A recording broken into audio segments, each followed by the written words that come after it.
to Diving into the Discourse. I'm your host today, Carmen Ramos Chandler, and we are going to be talking with Drs. Carrie Saetermoe and Jose Vargas, who have been researching this for a long time and have actually published 3 articles in professional trade journals on this very topic. So one of you want to tackle what I think is not actually a simple question. What is anti-racism? Well, you're right. It's not a simple question. It's probably not going to generate a simple response, but to get this conversation going, let's try. I always kind of give that definition by beginning with what is racism and being a non-racist. Because I think a lot of us can understand what it means to be racist, although even that is complicated.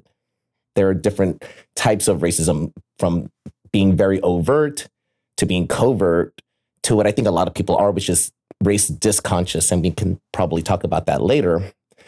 But what I think a lot of people strive to be, knowing that racism is bad, no one wants to see themselves or be seen as a racist. It's not something people want to necessarily integrate into their sense of self and their identity. People feel comfortable being non-racist, which is very passive. It's almost like ignoring the situation. Anti-racism is active. It is an intentional, conscious set of ideas and ways of acting and interacting in the social world, where you are not only conscious of the multiplicity of racism, meaning the multiple forms it can take at the individual level, within our relationships, at the institutional level, at a systems level, and then historically. All of these are different layers or ecosystems in which racism can operate. And to be anti-racist is to have a consciousness about those things. And it's also an orientation towards, again, action, that you are not satisfied with simply not being racist. Because in essence, being non-racist is being silent, is being complicit in a system that is inherently racist. And that's been that way since its pre-colonial times. And so being an anti-racist and anti-racism is, again, an active way of countering that system and the multiple layers that it can take on. So it's kind of like I'm driving on the freeway, I see an incident on the side of the freeway. I'm non-racist because I'm not stopping.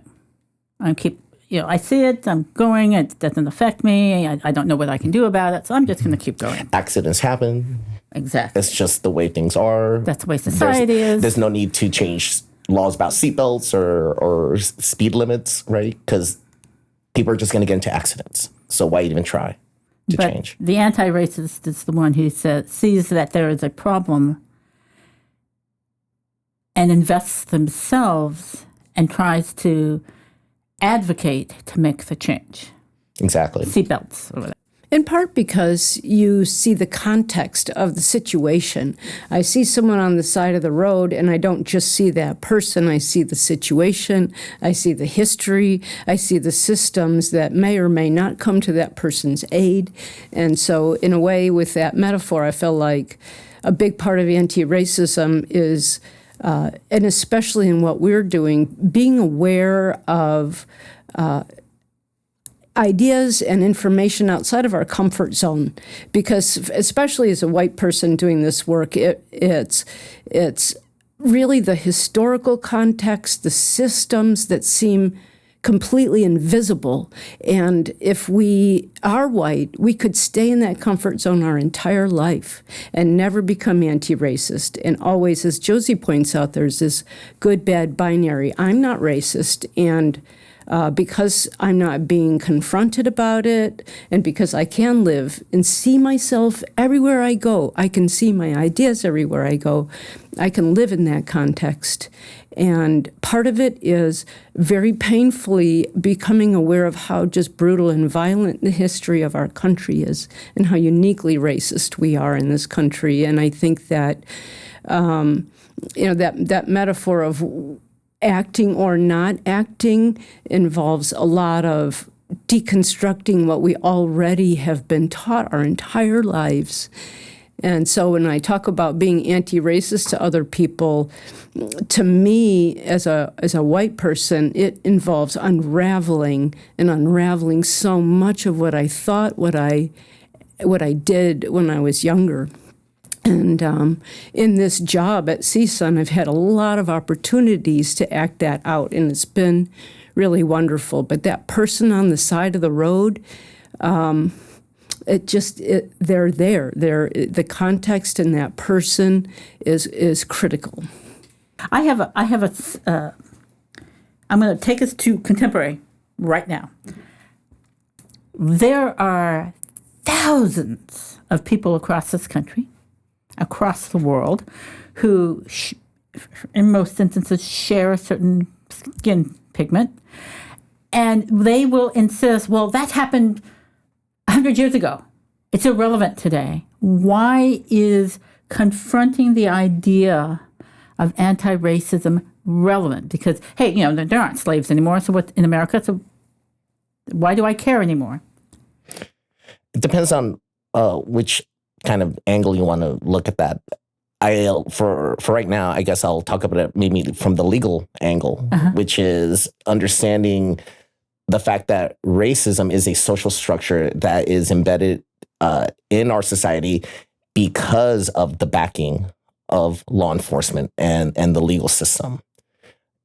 Race is a social construct, but more importantly, it's a legal construct that was invented mainly to keep power and money within the hands of the very powerful, rich few at the expense of everybody else. So there's a system of capitalism in place that goes hand in hand with racism. It also goes hand in hand with sexism, because all of this is, again, about trying to protect those few at the top of that hierarchy, which tend to be white, wealthy, male, heterosexual, cis Christians. And so from that legal origins, we've had the system. And yes, we don't have slaves anymore, although there was literally a case of two white parents who adopted some black children and were holding them as slaves. Obviously, that's a qualitatively different situation, but it just goes to show that racism isn't something that went away. Racism, because it's a system, it will try to preserve itself. The system will try to preserve itself through the people that work in it. And so it just changes. It just mutates. It turns into other forms. So yeah, we went from an era where we had chattel slavery to an era of Jim Crow. But some would argue that, especially as it applies to the legal system, there's a new Jim Crow. I'm thinking about the work of Michelle Alexander, I believe. And being able to recognize, again, the intergenerational layer of what we're talking about when we're talking about race and racism is critical to that deconstruction process that Carrie alluded to earlier.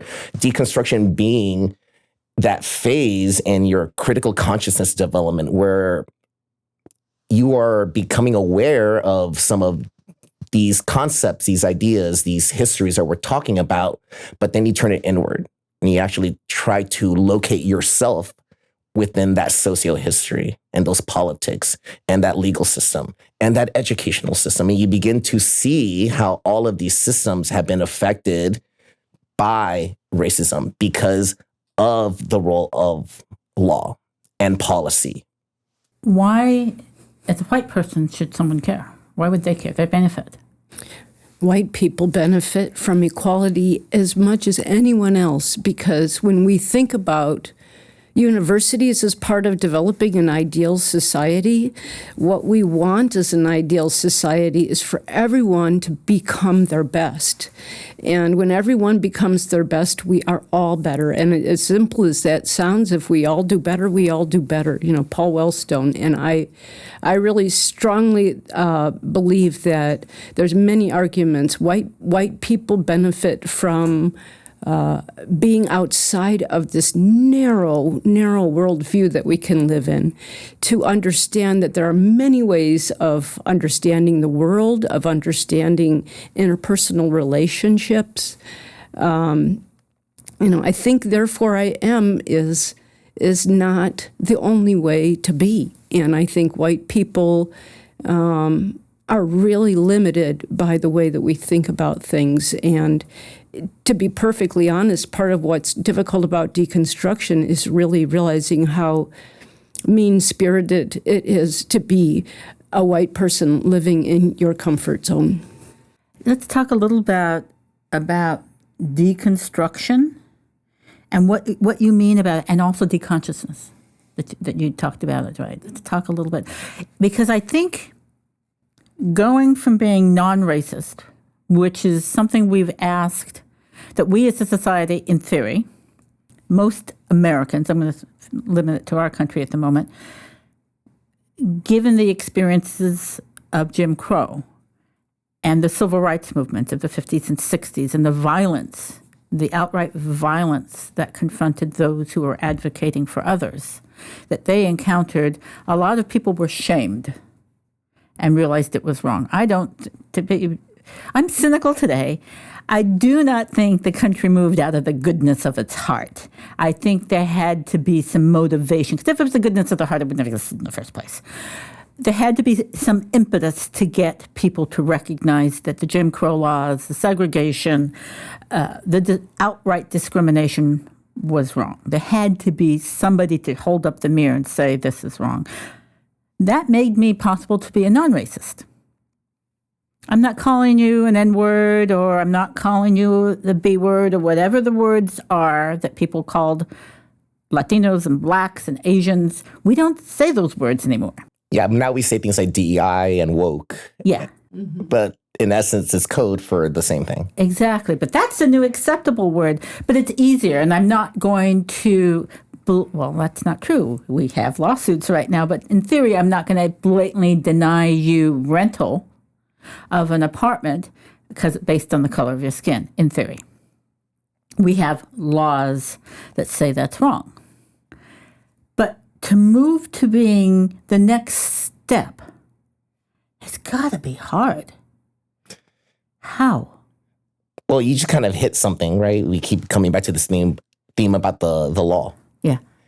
And as, researchers that lean on critical race theory, the origins of that perspective came out of a critique of the legal system. And Derek Bell, who is considered like the, founder of that perspective, in one of his seminal works, makes a kind of argument that does seem a little cynical, which is you cannot achieve civil rights through the current legal system. You can't do it through American jurisprudence because, again, this legal system that we live in has always been racist. It's not like, there was a time in the past where U.S. jurisprudence was at the very least non-racist, let alone anti-racist. No, it's always been racist. And that hasn't changed. The only thing that's changed, again, is the manner in which racism expresses itself. And you said something, too, that I think makes total sense, that when we started to see things like the civil rights movement take hold, and you actually started to have the legal system kind of pay attention, oftentimes it's because of an interest convergence.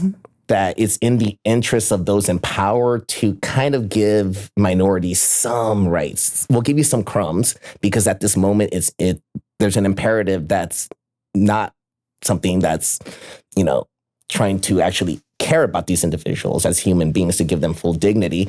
During the civil rights era, the United States was trying to, plant democracies around the world. And it's kind of hard to tell other countries to be a democracy when you're an apartheid state.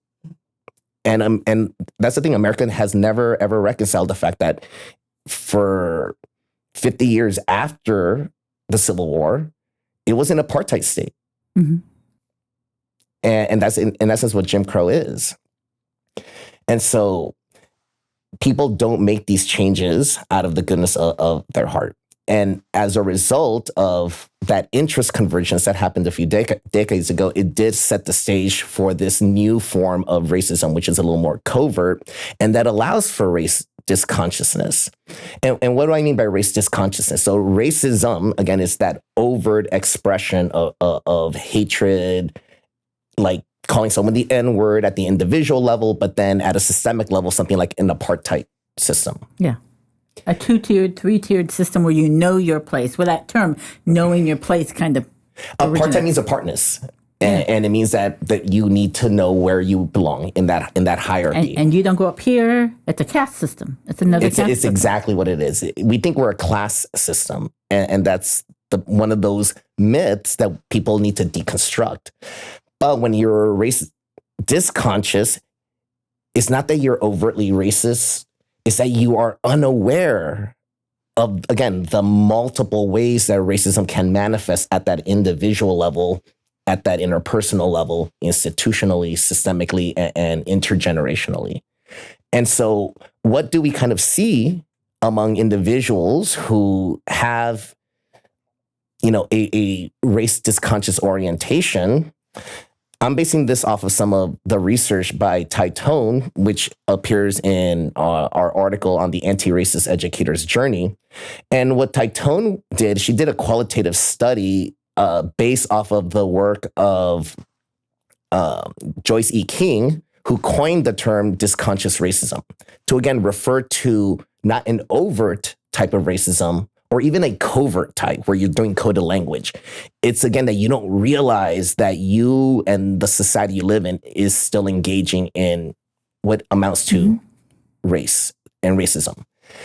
And when you are race disconscious, if you're at, the early parts of developing your critical consciousness, you've bought into this system so much that you're, in essence, an assimilationist. You may not be a racist. So you don't believe in biological superiority. You probably don't believe in religious superiority. That tends to be something that overt racists tend to still lean on, even in 2024.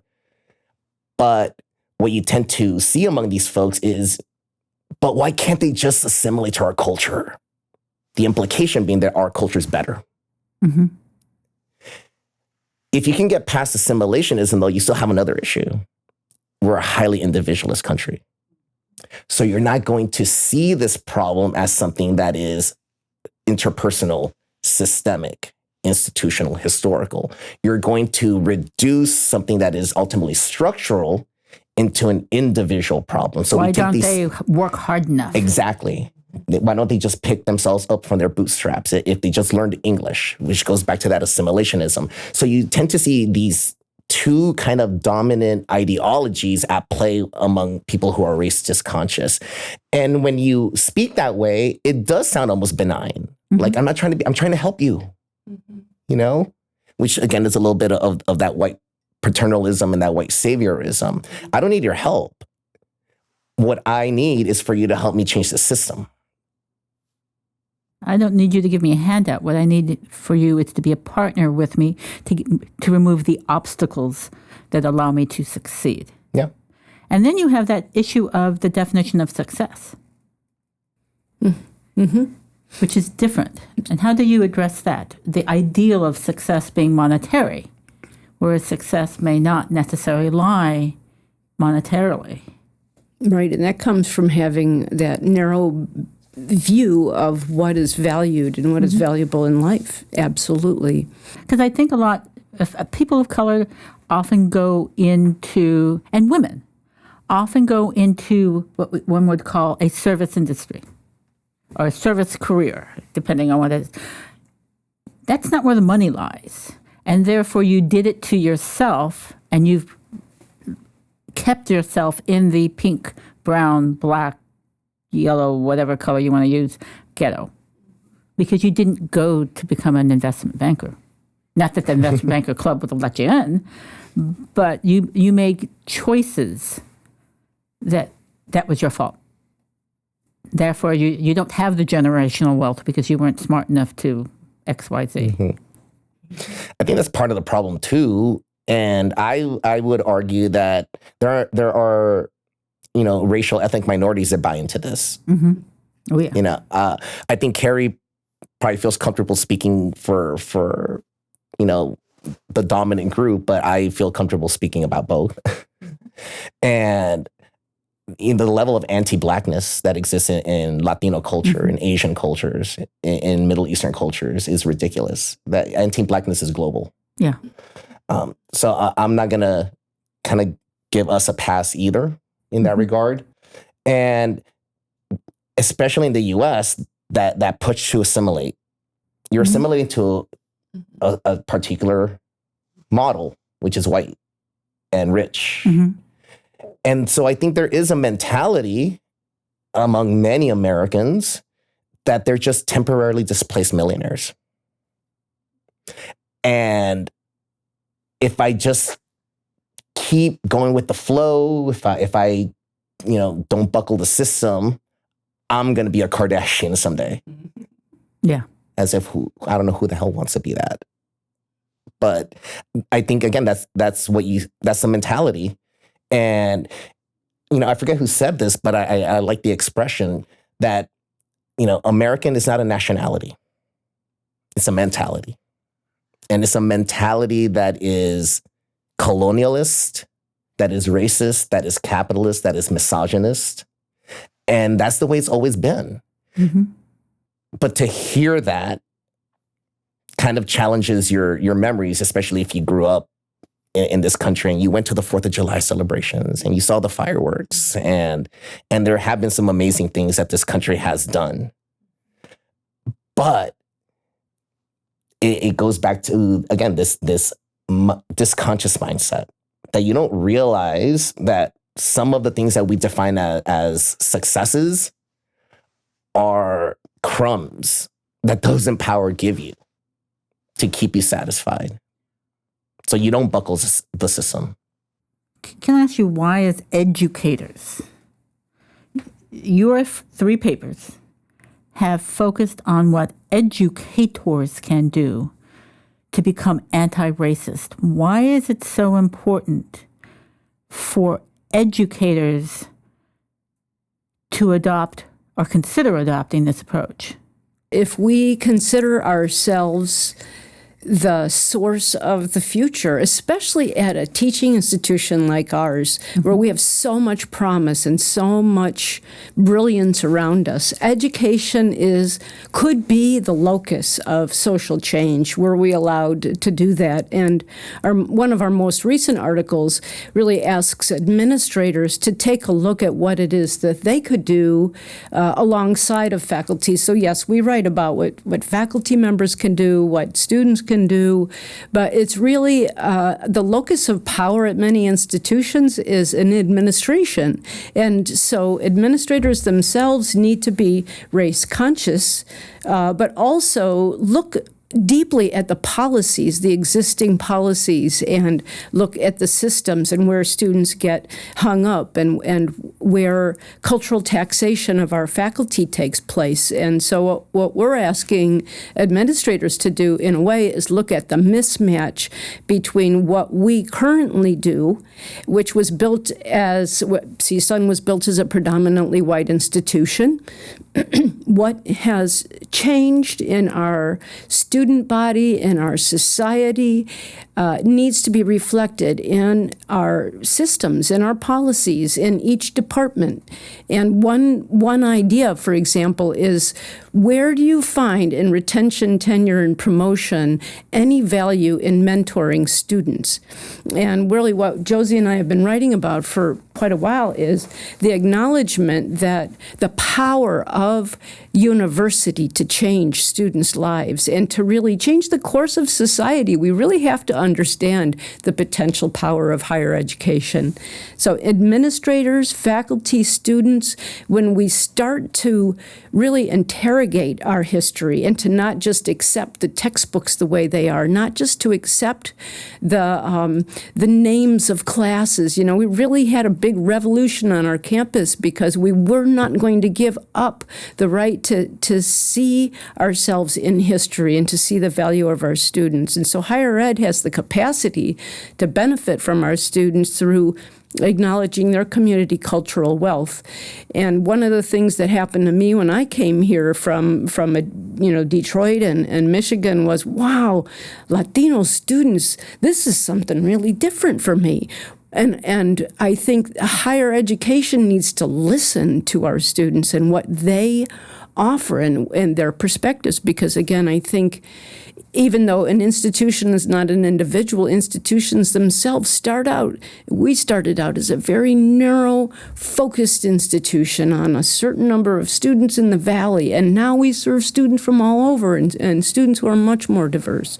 Higher education at all levels, including, and I want to make a point of it because we don't have a paper out yet, staff. The staff on institutions are the continuity of these institutions. And I feel like higher education itself needs to take a look at itself and this hierarchy of research institutions and comprehensive institutions and community colleges, and see us as more of a system instead of as competitors in higher education. Because I think on our campus, for example, we value grants that are big and empirical and solve empirical questions. And here we are being interviewed because we have a grant for students, what's called a training grant at a comprehensive institution. That seems so consistent to me with what we should be doing, is serving students and diversifying the biomedical workforce, which is what we're doing with BUILD. And yet, we ourselves on this institution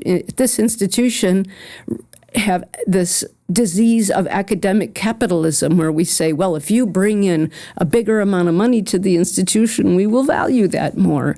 And so these processes of not valuing mentoring, or not knowing where mentoring fits in higher education, there are empirical studies of faculty members of color, and they are more likely to come to a faculty position interested in helping students than faculty who are white.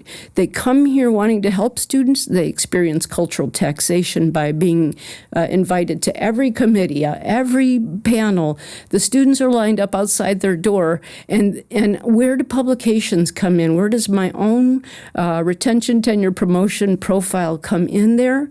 If I'm serving students, if I'm on every panel and I'm judged still for the number of publications I have, that's a system set up to fail. And I allege that cultural taxation chases faculty who are really valued away from higher education. And that's just exactly the wrong direction that we need to take. I would add to that, or at least my response to that question, maybe a little more philosophical. This is why I love working with Carrie. Like, she always brings me back down to earth a little bit. But for me, the reason that I think it's important to work with educators in doing this anti-racist work, it is because every other industry out there, healthcare, transportation, economics, politics, it all involve educational systems at some point. It's the educational system, like the sociologist Emil Durkheim kind of talked about, it's a space where we replicate culture and where we modify culture.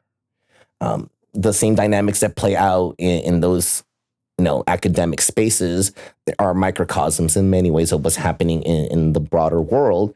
And so from a philosophical perspective, what I would argue, kind of basing it off of the work of philosopher of science Nicholas Maxwell, that academia in many ways is part and parcel of the problem, because it is the intellectual arm of the system.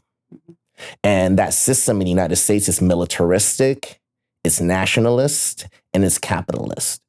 And so, for example, oftentimes I hear the phrase military-industrial complex, and I always add research to that. It's a military-industrial research complex because universities are implicated in this system, a system that is, again, when we think about it, from a philosophical perspective, it's homicidal at this large, systemic level. And so many people are harmed by it. And because, academia has become just this intellectual arm of the broader system, academia doesn't do what some of the original, philosophers who created these little institutions wanted it to be. Some of the original philosophers thought about academia as a place where you go and develop your wisdom. And wisdom can be defined as the capacity to understand and to work towards those goals, those aims that are beneficial not just for the individual, but for the society as well. Academia is not an institution that is meant to build the wisdom of our students. It's meant to build their knowledge, because we need to fill them with specific types of knowledge that will keep them docile, knowledge that will keep them, satisfied if they get a decent paying job, right?